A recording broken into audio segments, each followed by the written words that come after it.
আল্লাহ আমার জীবন সম্পর্কে জিজ্ঞেস করবেন, আল্লাহ আমার যৌবন সম্পর্কে জিজ্ঞেস করবেন। যে যৌবন কালটা মানুষ সবচেয়ে বেশি অবহেলায় কাটায়, গুন্ডামি মাস্তানি করে কাটায়। মেয়েরা যৌবনকালে পর্দা করতে চায় না, বুড়া বয়সে বোরকা পড়তে চায়। আছে না নাই? জুড়ে বলেন। সমাজের মধ্যে দেখবেন যুবতী মেয়েরা বোরকা পড়তে চায় না। নাতনির বয়স 16 বছর, বোরকা নাই। 18 বছর, বোরকা নাই। দাদির বয়স 82 বছর, বোরকা পরে যাচ্ছে। একই রিকশায় দাদি বোরকা পরে আছে, কিন্তু নাতনির বোরকা নাই। অথচ শরীয়ত বৃদ্ধা মহিলাকে শরঈ পর্দার ক্ষেত্রে শিথিলতা দান করেছে। সুবহানাল্লাহ। কাদেরকে দিয়েছে শিথিলতা? বৃদ্ধদেরকে। কারণ আপনি বলেন, একটা বৃদ্ধা মহিলা দেখে আপনার মনের মধ্যে কুধারণা আসবে? সবাই তো জুড়ে বলেন না ভাই। আর ইয়াং মেয়ে দেখলে কুধারণা আসতে পারে না? নাকি আপনি পীরে কামেল? কি মনে হয়? নিজের প্রতি খুব কনফিডেন্স নাকি? খুব বেশি আত্মবিশ্বাসী? আপনার চেয়ে কত জ্ঞানী, কত বুদ্ধিজীবী, কত আলেম, কত বুজুর্গকে এই মহিলার নাকানি চুবানি খাইয়েছে। কথা বলতে হবে, ঠিক কিনা বলেন? কত জ্ঞানীদের জ্ঞানকে ধ্বংস করে দিয়েছে। নবী করিম সাল্লাল্লাহু আলাইহি ওয়াসাল্লাম বলেছেন, নারীদের চক্রান্ত বড় ভয়ঙ্কর। যারা এই ফাঁদে পা দিয়েছে, জ্ঞানীদের জ্ঞানকে শেষ করে দিয়েছে। এ চক্রান্ত সম্মানিত ব্যক্তিদের সম্মানকে শেষ করে দিয়েছে। বাস্তবতা সমাজেও আছে না নাই? বাংলাদেশের একজন বড় পুলিশের কর্মকর্তা, সাকলাইন উপকমিশনার, এত বড় শিক্ষিত মানুষ, বেচারা মেধাবী মানুষ। সে প্রশাসন ক্যাডারে সে আপনার থিসিস করেছে, গবেষণা করেছে। এমনকি সে এই ব্যাপারে বিসিএস ক্যাডারও হয়েছে। এমন একজন শিক্ষিত মানুষ পাল্লায় পড়ল, পরিমণির পাল্লায়। বেচারার মাথা নষ্ট। এত বড় শিক্ষিত মানুষ, এত সরকারি, এত বড় জব করছে, এত সম্মানের জায়গায় আছে, পরিমণির পাল্লায় পড়েছে। জন্মদিবস পালন করছে, একসাথে কেক খেয়েছে, ভিডিও ভাইরাল হয়েছে। বেটার চরিত্র শেষ, সর্বশেষ চাকরিটাও শেষ। কথা বলেন, ঠিক কিনা বলেন? এটা জাস্ট একটা উদাহরণ দিলাম আপনাদেরকে বোঝাবার জন্য। যদি এই পাল্লায় পড়েন, তা আপনি যত শিক্ষিত হন আর যত উচ্চ পদস্থ কর্মকর্তা আপনি হন না কেন, আপনি বোল্ড আউট হয়ে যাবেন। আপনাকে কেউ টিকায় রাখতে পারবে না। যুবকেরা সাবধান, আল্লাহ যেন হেফাজত করেন। আজকে তো মুরব্বীদের সংখ্যা বেশি, ইয়াংদের সংখ্যা কম। আজকে যারা এখানে ইয়াং আছে আমার সামনে, একটু হাত দেখি তো। জওয়ান যারা, নওজওয়ান, একটু ভালো করে তোলেন। একটু নওজওয়ানরা একটু তাকবীর বলবেন, লিল্লাহি তাকবীর। হাত নামান। যারা বয়স্ক আছেন তারা একটু হাত তোলেন দেখি। আমার বাবার বয়সে, দাদার বয়সে যারা আছেন একটু হাত তোলেন। হ্যাঁ, এখন মুরব্বীরা তাকবীর বলবে, লিল্লাহি তাকবীর। সব এক হয়ে গেছে। জান্নাতের মধ্যে সব একাকার হয়ে যাবে, কোনো বুড়া মানুষ থাকবে না, আলাদা কোনো সেক্টর থাকবে না। আল্লাহ পাক সকলকে উরুবান আতরাবা, একেবারে সমবয়সী বানাই দিবেন। চিল্লায় বলেন সুবহানাল্লাহ। কয়েকদিন আগে উত্তরবঙ্গের জয়পুর হাটে এক মাহফিলে গেলাম। তা আলোচনার মাঝখানে এক বৃদ্ধ মানুষ এমন জোরে স্লোগান দিয়েছে, আর স্পিরিট নওজওয়ানদের ফেল, একদম বেশ ভালো বয়স্ক। তা আমরা দেখে খুব অনুপ্রাণিত হয়েছে। মাশাআল্লাহ, এই বয়সে তার এত স্পিরিট, যখন জওয়ান ছিল কি কাজটারা করছে। আল্লাহু আকবার বলেন। খুব ভালো লেগেছে আমার কাছে। তা আজকে আমার সামনে যে সমস্ত বৃদ্ধ বাবারা আছেন, আপনারা কিছু সময়ের জন্য নওজওয়ান হয়ে যান ইনশাআল্লাহ। বলেন ইনশাআল্লাহ। দেখুন, আজকে তাফসীরুল কোরআন মাহফিলের আয়োজন করা হয়েছে মৃত ব্যক্তিদের রূহের মাগফিরাত কামনায়। যারা দুনিয়া থেকে চলে গেছেন তাদের জন্য আজকের এই দুয়ার আয়োজন। 2 নম্বর হচ্ছে এই দুয়ার আয়োজনে আমরা আমাদের জীবনে কিছু পাথেয় সংগ্রহ করব ইনশাআল্লাহ। বলেন ইনশাআল্লাহ। মানুষ যখন মারা যায় তখন তার নিজের করার কিছু থাকে না। আবার বলি, এই পৃথিবী থেকে মানুষ যখন বিদায় হয়, ইদা মাতাল ইনসান ইনকাতা আনহু আমালুহু, মানুষ মারা গেলে তার আমলনামা ক্লোজড হয়, নিজের থেকে করার কিছুই থাকে না, ইল্লা মিন সালাসা। কিন্তু তখনও তার আমলনামায় 3টা ধারা থাকে, 3টা গলি থাকে, 3টা রাস্তা থাকে, 3টা ওয়ে থাকে, 3টা পথ থাকে, 3টা সিলসিলা থাকে, যেই সিলসিলা দিয়ে তার আমলনামার মধ্যে সওয়াব লিখিত হতে থাকে। এই যে আপনারা এখন সুবহানাল্লাহ বলেছেন না, সুবহানাল্লাহি ওয়ালহামদুলিল্লাহি তামলাউ ওয়া ফি রিওয়ায়াতিন তামলাআনি মা বাইনাস সামাই ওয়াল আরদ। জমিন থেকে আসমান পর্যন্ত ফাঁকা জায়গা, পুরো জায়গাটা আল্লাহ তাআলা ব্যক্তির নামে সওয়াব দ্বারা ভরপুর করে দিয়েছেন। কিন্তু ব্যক্তি যখন মারা যাবে তখন না তার সুবহানাল্লাহ বলার কোনো ক্ষমতা থাকবে, না তার আলহামদুলিল্লাহ বলার কোনো সুযোগ থাকবে। এজন্য এই সময়টাকে কাজে লাগাতে হবে। মৃত ব্যক্তি দুনিয়া থেকে চলে গেল, তার নিজের করার কিছু নাই। সে যত বড় আলেম হোক আর যত বড় পীর হোক না কেন, যত বড় দরবেশ হোক না কেন, তার কবর থেকে না সে নিজের জন্য কিছু করতে পারবে, না সে অন্যের জন্য কিছু করতে পারবে। এই কথাটা আপনাদের সামনে পরিষ্কার থাকা উচিত। কেন পরিষ্কার থাকা উচিত? এই আকীদা বিশ্বাসের ভিন্নতার কারণে সমাজের মধ্যে শিরক এবং বেদাত তৈরি হয়। অনেক লোকেরা বলে অমুকের কবরের পাশে যাও, উনি কবরে চলে গেছেন তো কি হবে, তার একটা রুহানি তাওয়াজ্জু আছে, মানে ওখান থেকে তোমাকে তাওয়াজ্জু দেবে, ওই তাওয়াজ্জুতে তোমার অনেক কিছু হবে। এ কথার কি সত্য? একটু জোরে বলেন। ওই তাওয়াজ্জুতে আমার কোনো ফায়দা হবে? আর উনি আমাকে তাওয়াজ্জু দেওয়ার কে? তাওয়াজ্জু দিবেন কে? আরো জোরে বলুন। ইব্রাহিম আলাইহিস সালাতু ওয়াস সালাম স্রষ্টাকে খুঁজে বেড়াচ্ছেন, পাচ্ছেন না। ইব্রাহিম আলাইহিস সালাম আমাদের কি হন? সবাই পরিচয় বলেন।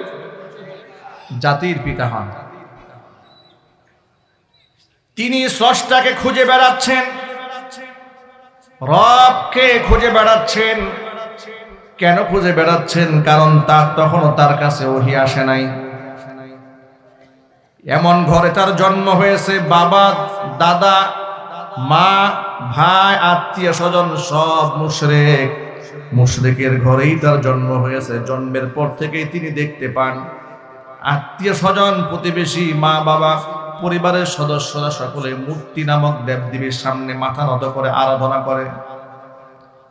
কিন্তু তিনি যেহেতু তাওহীদের আদর্শের এক নমুনা হবেন, তাওহীদ প্রতিষ্ঠার এক মহানায়ক তিনি হবেন, জন্মের পর থেকে আল্লাহ পাক তাকে এমন কঠিন পরীক্ষায় ফেলে দিয়েছেন, জীবনে কোনোদিন তিনি মূর্তির সামনে মাথা নত করেননি, বরং পাল্টা প্রশ্ন ছুড়ে দিয়ে বলেছেন, মা হাদিহি তামাসিলুল্লাতি আনতুম লাহা আকিফুন। কিসের মূর্তি এগুলো? যেগুলোর আরাধনা তোমরা করো, যেগুলোর তোমরা পূজা করছো, অর্চনা করছো, এগুলো কিসের মূর্তি? এগুলো আত্মীয় স্বজন আর পরিবারের সদস্যরা জবাব দিয়েছি, قالوا وجدنا آباءنا لها عابدين وجدنا آباءنا لها عابدين। আমরা আমাদের পূর্বপুরুষদেরকে পেয়েছি তারা এই দেবদেবীর আরাধনা করত। যেহেতু বাপ-দাদারাও করত, আমরাও করি। ইব্রাহিম আলাইহিস সালাতু ওয়াস সালাম জবাবে বলেছেন, না, তোমাদের এই কাজটি সঠিক হচ্ছে না। নিজ হাতে মূর্তি বানিয়ে যে নিজের ভালো মন্দ করতে পারে না, তার কাছে সাহায্য চাচ্ছ, তার কাছে আরাধনা করছো, এ তো বোকামি ছাড়া কিছু নয়। শিশুকালে যেহেতু তার কাছে নবুয়ত আসে নাই, জিবরাইল আসে নাই, শিশু মনে আল্লাহ পাক তার অন্তরে ইলহাম করেছেন স্রষ্টা একজন আছে, তাকে খুঁজে বের করতে হবে। চিল্লা এখন আল্লাহু আকবার। কোরআন মাজিদে আল্লাহ ইতিহাস তুলে ধরেছেন, আল্লাহকে খুঁজে বেড়াচ্ছেন। দিনের বেলায় হঠাৎ করে সূর্যের দিকে তার নজর গেল।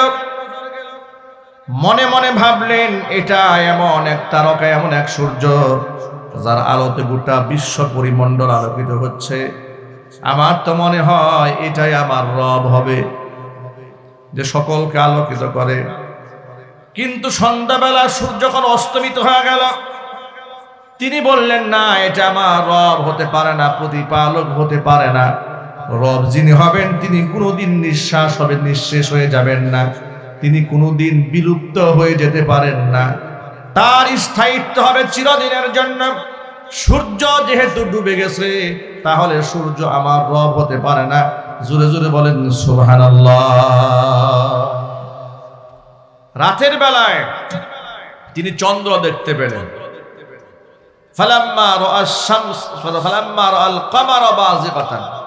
তিনি রাতের বেলায় আবার চন্দ্র দেখলেন। দেখে মনে মনে ভাবছেন, এত সুন্দর চন্দ্র, এত মিষ্টি আলো, এটা মনে হয় আমার রব হবে। কি চন্দ্র কি সবসময় থাকে?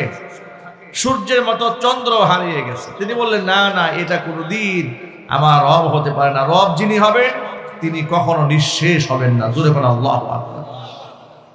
এলাকার মানুষরা বলল, ইব্রাহিম, যদি আমাদের দেবদেবীগুলো তোমার রব না হয়ে থাকে, তাহলে তোমার রবকে? সূর্য তোমার রব নয়, চন্দ্র তোমার রব নয়, তাহলে রবকে? তিনি বলেছিলেন, ইন্নী ওয়াজ্জাহাতু ওয়াজহিয়া লিল্লাযী ফাতারাস সামাওয়াতি ওয়াল আরদা হানিফাও ওয়া মা আনা মিনাল মুশরিকিন। এই যে তাওয়াজ্জুর কথা খেয়াল করবেন, আমি কেন এই আয়াতটা তেলাওয়াত করেছি। আপনি যে বলেন অমুকে আমার দিকে তাওয়াজ্জু দিয়েছে, ইব্রাহিম আলাইহিস সালাম কি বলেন সেটা আগে শুনেন, আগে বলেন আল্লাহু আকবার। ইব্রাহিম আলাইহিস সালাতু ওয়াস সালাম বলছেন, ইন্নী, নিশ্চয় আমি, ওয়াজ্জাহাতু ওয়াজহিয়া, আমি আমার চেহারা ঘুরাই দিলাম ওই স্রষ্টার দিকে, আল্লাযী ফাতারাস সামাওয়াতি ওয়াল আরদা হানিফা, যিনি আসমান এবং জমিন সৃষ্টি করেছেন, ওই স্রষ্টার দিকে একনিষ্ঠতার সাথে আমি ইব্রাহিম আমার মুখটা ঘুরায় নিলাম। আমার তাওয়াজ্জু আল্লাহর দিকে। কার দিকে জোরে বলেন? আমাদের সকলের তাওয়াজ্জু হবে কার দিকে? ফাইনামা তুওয়াল্লু ফাসাম্মা ওয়াজহুল্লাহ, তুমি যেদিকেই তাকাও সেদিকেই তোমার আল্লাহ আছে। আল্লাহু আকবার বলেন। সুতরাং আমার আপনার তাওয়াজ্জু কখনো মাজারে হবে না, আমার আপনার তাওয়াজ্জু পীরের কদমে হবে না, আমার তাওয়াজ্জু হবে আল্লাহর দিকে। চিল্লায় বলেন আল্লাহু আকবার।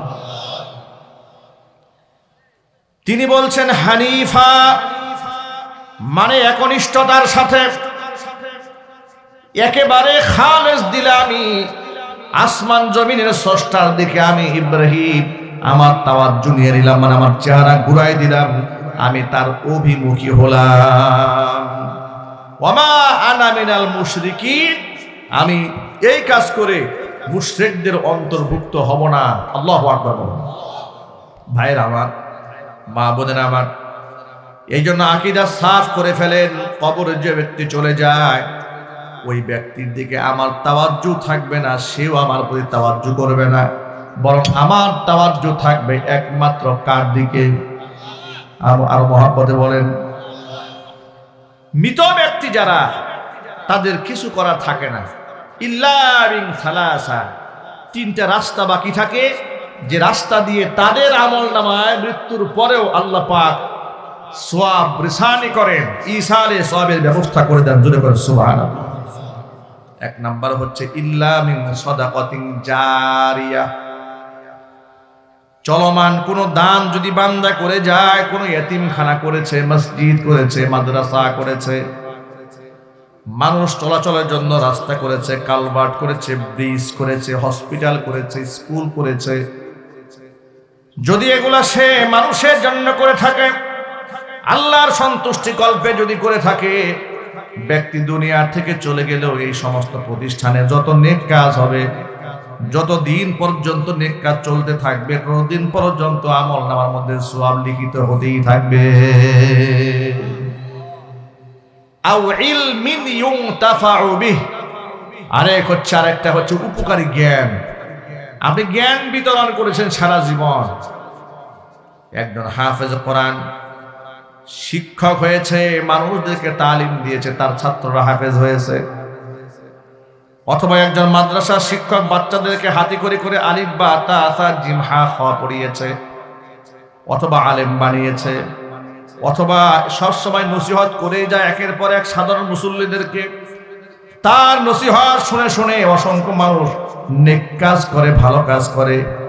ব্যক্তি যদি দুনিয়া থেকে চলেও যায়, তার নসিহত শুনে যত মানুষ উপকৃত হয়েছে, যত মানুষ তার কাছ থেকে ইলম হাসিল করেছে, ওই সমস্ত মানুষ যতদিন বেঁচে থেকে আমল করবে, আল্লাহ পাক বান্দার আমল নামার মধ্যে সওয়াবগুলো জারি রেখে দিবে। 2 নাম্বার পথ।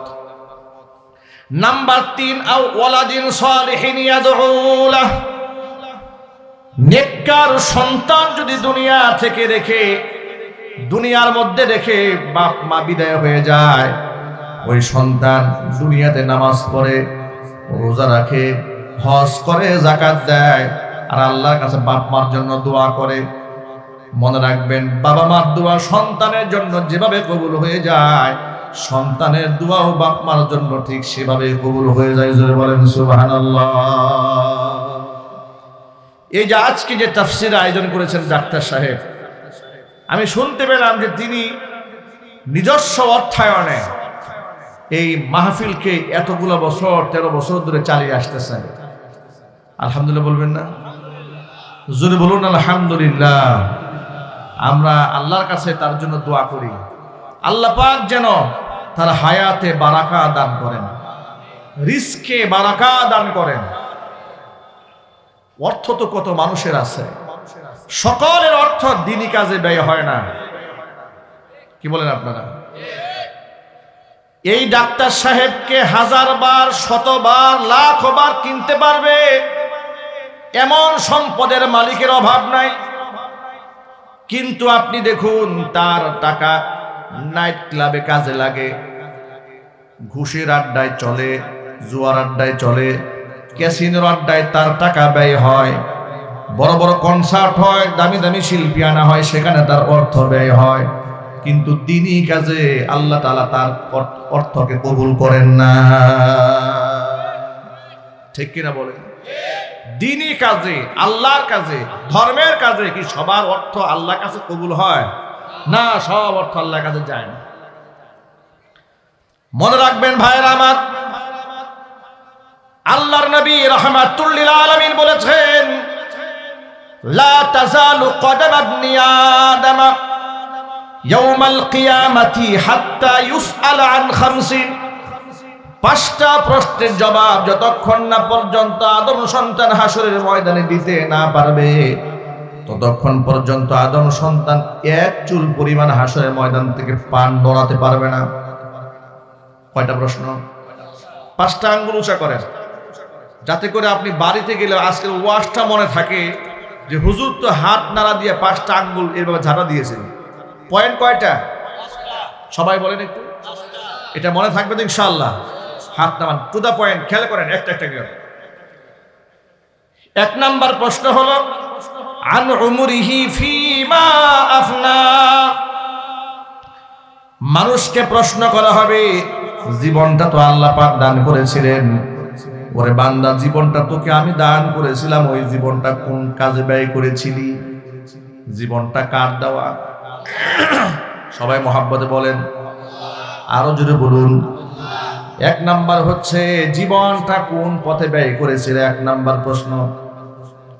দুই নাম্বার প্রশ্ন হচ্ছে ওয়ান শাবাবিহি ফিমা আফনা ফিমা আবলা, তাকে প্রশ্ন করা হবে জীবনের সবচাইতে গোল্ডেন মোমেন্ট যৌবনকাল, ওই যৌবনকালটা বান্দা কোন কাজে ব্যয় করেছিল, জবাব দাও।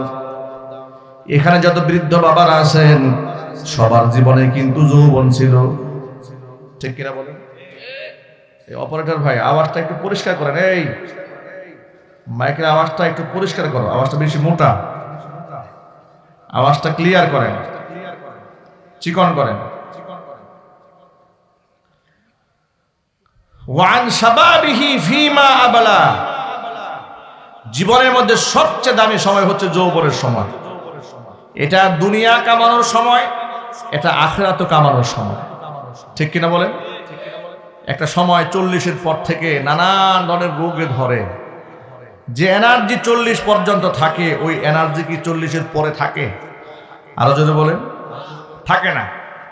আমার মনে আছে আমি আজ থেকে 17-18 বছর আগে ছাত্র জীবনে আমি কিছু কিছু বয়ান করতাম, আলোচনা করতাম।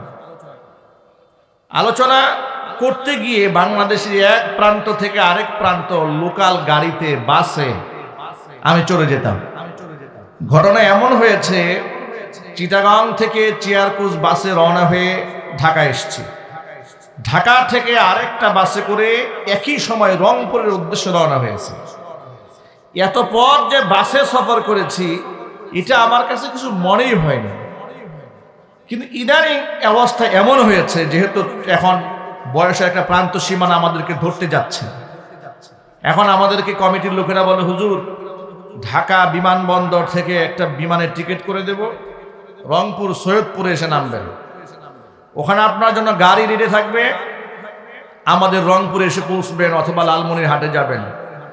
বাসায় বসে বসে চিন্তা করি এয়ারপোর্টে কতক্ষণ বসে থাকবো, ওখানে যাওয়ার পরে কেমন লাগবে, শরীরে কুলাবে কিনা, মানসিকতা কেমন লাগবে, বিছানায় শুলে উঠতে মনে চায় না। আমি মনে মনে ভাবি এই হাদিসটা মনে পড়ে তখন যে যৌবনকালের কদর, ওই সময় কিসের বিমান কিসের হেলিকপ্টার, লোকাল বাসে যে এনার্জি পেয়েছি এখন বিমানে উঠেও সেই এনার্জি নাই, যৌবন হারিয়ে যাচ্ছে। এটা আমি আমার নিজেকে দিয়ে ফিল করছি। কিয়ামতের মাঠে গুরুত্বপূর্ণ প্রশ্ন বান্দারে যৌবন কালটা কোন কাজে লাগিয়েছিল। যে আমার সামনে অনেক ইয়াং যুবক ভাইরা বসে আছে, মোটামুটি প্রস্তুতি নিয়ে বসে আছে 40-এর পরে গিয়ে নামাজ ধরবে। আমি অনেক ভাই আমার কাছের বন্ধু বান্ধবকে বলেছি ভাই মুখে দাড়ি রাখেন, নামাজটা পড়েন, অন্তত পক্ষে আল্লাহকে চেনেন। তারা বলেছে হুজুর ব্যবসা বাণিজ্য মাত্র শুরু করেছি, একটু গুছায় নেই, এরপরে ইনশাল্লাহ চিল্লা দিয়ে এসে একদম হজ করব, চিল্লা দেব, সারা জীবন শুধু আল্লাহ আল্লাহ করবো, অন্য কোনো কাজ নাই। কিন্তু আপনি বলুন তো ভাই এই সুযোগটা আপনি পাবেন এর কোনো গ্যারান্টি আছে? আরো জোরে বলেন না, কোনো গ্যারান্টি না। এই জন্য দ্বিতীয় নাম্বার প্রশ্ন হচ্ছে ওয়ান শাবাবিহি ফিমা আবরা ফিমা আফনা ফিমা আবলা, ব্যক্তি তার যৌবনকালটা কোন কাজে ব্যয় করেছে আল্লাহর কাছে জবাব চাবেন, আল্লাহ পাক জবাব দাও। দ্বিতীয় নম্বর প্রশ্ন। 3 নম্বর প্রশ্ন হচ্ছে ওয়ান মালিহি মিম্মাকতাসাবা, সম্পদ সম্পর্কে প্রশ্ন করা হবে বান্দারে। দুনিয়াতে কামাই রুজি করার সুযোগ আমি আল্লাহ পাক দান করেছিলাম, কোন উৎস থেকে টাকাটা কামাই করেছিলে। 4 নম্বর প্রশ্ন হচ্ছে ওয়াফিমা আনফাকা, উপার্জিত সম্পদ কোন পথে তুমি ব্যয় করেছিলে। 5 নম্বর প্রশ্ন হচ্ছে ওয়ামাদা আমিলা ফিমা আলিমা, বান্দা যতটুকুন ইলম হাসিল করেছিলে তদ অনুযায়ী কতটুকুন তুমি আমল করেছিলে। কয়টা প্রশ্ন? 1 নম্বর প্রশ্ন আন উমরিহি ফিমা আফনা, প্রথম প্রশ্ন জীবন কোন কাজে ব্যয় করেছিলে, জীবনটা তো আমি আল্লাহর দেওয়া। ইন্না সলাতি ওয়া নুসুকি ওয়া মাহইয়ায়া ওয়া মামাতি লিল্লাহি রাব্বিল আলামিন, নিশ্চয় আমার নামাজ, ওয়া নুসুকি আমার কুরবানি, ওয়া মাহইয়ায়া আমার জীবন, ওয়া মামাতি আমার মৃত্যু লিল্লাহি রাব্বিল আলামিন বিশ্ব প্রতিপালক আল্লাহর জন্যই নিবেদিত।